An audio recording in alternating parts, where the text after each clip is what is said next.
Hello दोस्तों, आप लोग कैसे हैं। हमारे इस यूट्यूब चैनल पर आप लोगों का स्वागत है। आज हम लोग एक नए क्वेश्चन के साथ यहाँ पर आए हुए हैं। देखिए, समाकलन विधि का प्रयोग करते हुए वक्र mod x plus mod y equal to 1 से घिरे क्षेत्र का क्षेत्रफल ज्ञात कीजिए। बहुत ही अच्छा क्वेश्चन है, प्यारा क्वेश्चन है। आज हम लोग इस क्वेश्चन को सॉल्व करेंगे और इसका आंसर फाइंड आउट करेंगे। तो आप लोग इस क्वेश्चन को बहुत ही गौर से देखिएगा, ठीक है। तो क्वेश्चन ये है कि समाकलन विधि का प्रयोग करते हुए वक्र mod x plus mod y equal to 1 से घिरे क्षेत्र का क्षेत्रफल ज्ञात कीजिए। देखिए, ये क्वेश्चन दिखने में बहुत टफ लग रहा है, लेकिन क्वेश्चन है टफ नहीं इसे, ठीक है। क्योंकि इस क्वेश्चन का जो सॉल्यूशन है ना, पूरी तरीके से किस पर डिपेंड कर रहा है, उसके ग्राफ पर डिपेंड कर रहा है। अगर आपने इस क्वेश्चन का ग्राफ बना लिया ना, डायग्राम बना लिया, तो इस क्वेश्चन में कुछ भी नहीं है, ठीक है। तो हम लोग इसका ग्राफ सबसे पहले बनाने की कोशिश करते हैं। देखें यहां पर given mod x plus mod y is equal to 1। देखिए यहां पर अगर हम x की वैल्यू 0 पुट करते हैं तो y की दो वैल्यू आएगा, एक प्लस माइनस 1 आएगा, और y की अगर वैल्यू 0 पुट करते हैं तो x की दो वैल्यू आएगा प्लस माइनस 1, ठीक है। तो यहां पर इसका जो ग्राफ बनेगा कुछ इसके जैसा बनेगा। देखिए, अगर मान लेते हैं यहां पर 1 हमने ले लिया और यहां पर 1 ले लिया, इस साइड में 1 माइनस 1 ले लेते हैं और इस साइड में माइनस 1 ले लेते हैं, ठीक है।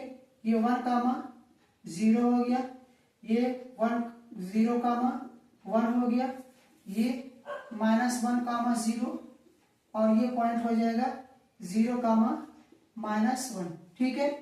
जब आपने x की वैल्यू 0 पुट किया ना, तो y की वैल्यू क्या हो जाएगा, प्लस माइनस 1 हो गया।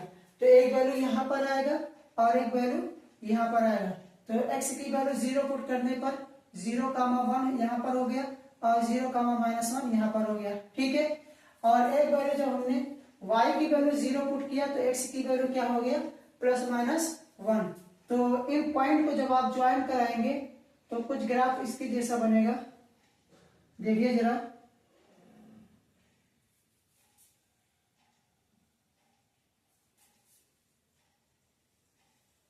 ये है इसका ग्राफ, ठीक है। थोड़ा सा इसका ग्राफ जो है सिमेट्रिक नहीं लग रहा है, लेकिन ये जो इसका ग्राफ होता है ना, ये 4 पार्ट में डिवाइड है। ये चारों ही क्या होते हैं, सिमेट्रिक होते हैं। मतलब इसका कहने की ये हुआ कि अगर इस पार्ट का एरिया जितना होगा उतने ही एरिया इस चारों पार्ट का होगा, ठीक है। तो हम लोग क्या करेंगे, इस 4 पार्ट का एरिया फाइंड आउट करेंगे। हमें इसी पार्ट का क्या चाहिए, एरिया चाहिए, ठीक है। तो हम लोग क्या करेंगे, एक पार्ट का एरिया फाइंड करेंगे, उसके बाद 4 से मल्टीप्लाई कर देंगे, तो हमें क्या मिल जाएगा, इस चारों पार्ट का एरिया मिल जाएगा, ठीक है। अब देखिए इनका एरिया कैसे पता करेंगे। देखिए यहां पर लाइन है, ये कितने लाइन्स है, 4 लाइन्स है। एक लाइन ये हो गया, एक लाइन ये हो गया, एक लाइन ये हो गया, एक लाइन ये हो गया। इसका कुछ नाम दे दें, तो ये हो गया ए पॉइंट, ये बी, ये सी हो गया और ये हो गया डी, ठीक है।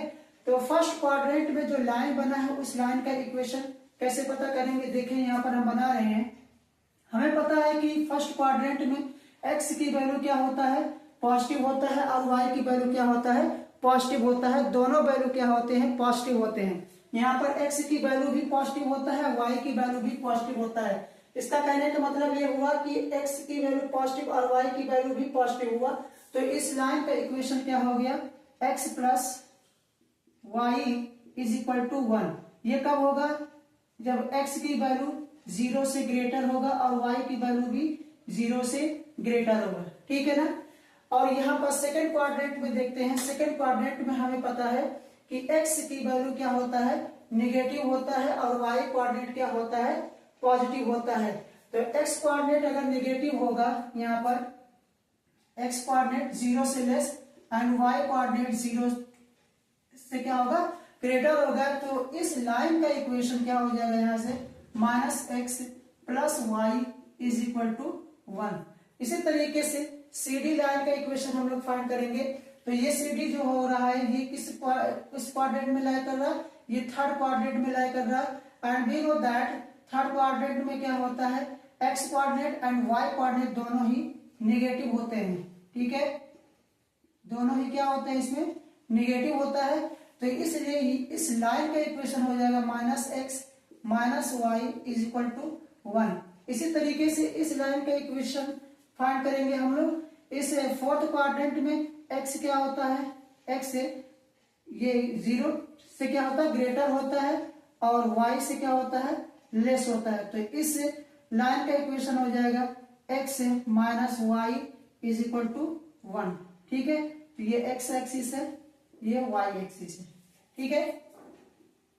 आई थिंक ये आप लोगों को समझ में आ गया होगा कि इसका ग्राफ कैसे बनता है और इन चारों लाइन का इक्वेशन कैसे आया होगा। x plus 1 equal to 1 minus x plus 1 equal to 1 minus x minus 1 equal to minus x minus y equal to 1 and x minus y equal to 1। तो ये चारों लाइन का इक्वेशन हम लोगों ने फाइंड कर लिया। कैसे होगा, कैसे लाइन का इक्वेशन निकलेगा, ये सब हम लोगों ने बहुत आसान तरीके से समझा है, ठीक है। अब देखिए हमने कहा कि इन चारों पार्ट क्या होते हैं एक दूसरे के सिमेट्रिक होता है, तो हमें अलग अलग एरिया निकालने की जरूरत नहीं है। एक का एरिया हम निकालेंगे, उसके बाद 4 से मल्टीप्लाई कर देंगे तो चारों पार्ट का क्या हो जाएगा एरिया निकल जाएगा, ठीक है। तो हम क्या करेंगे, एक पार्ट का एरिया इस पार्ट का एरिया निकाल लेते हैं, उसके बाद 4 से मल्टीप्लाई कर देंगे।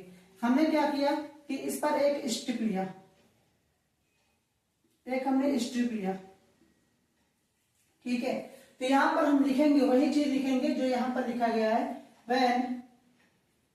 when x is greater than 0, y is greater than 0, then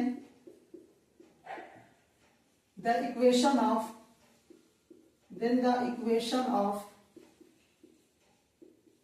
line AB will be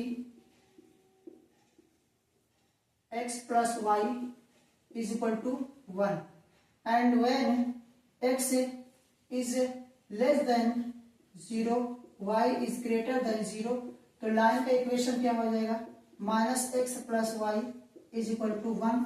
इसी तरीके से x is greater than x is less than 0, x is less than 0, y is less than 0, so equation हो जाएगा minus x minus y is equal to 1 and x is greater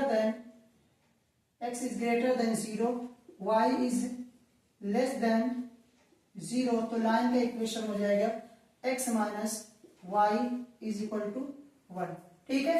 तो I hope ये आप लोगों को यहां तक समझ में आया होगा। इसके आगे आप लोग एरिया इसका फाइंड करते हैं। देखिए एरिया ऑफ बाउंडेड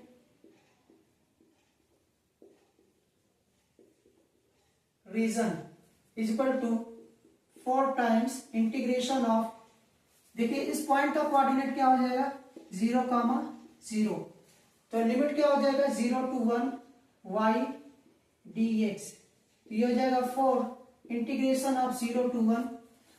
ये स्ट्रिप कहां पर ली गई है, इस इक्वेशन पर ली गई है, और इस इक्वेशन का इस लाइन का इक्वेशन क्या है x plus y equal to 1, तो यहां से y की वैल्यू क्या हो जाएगा 1 माइनस एक्स, तो 1 minus x into D x.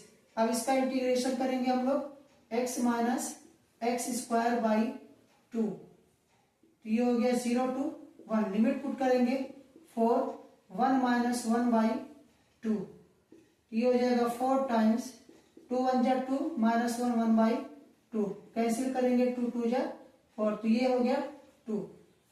तो इसका आंसर क्या आ रहा है 2 स्क्वायर यूनिट, ठीक है। आई होप ये क्वेश्चन आप लोगों को समझ में आया होगा। हमने बहुत अच्छे तरीके से इस क्वेश्चन को सॉल्व कराया है, आप लोग इसका स्क्रीनशॉट ले सकते हैं।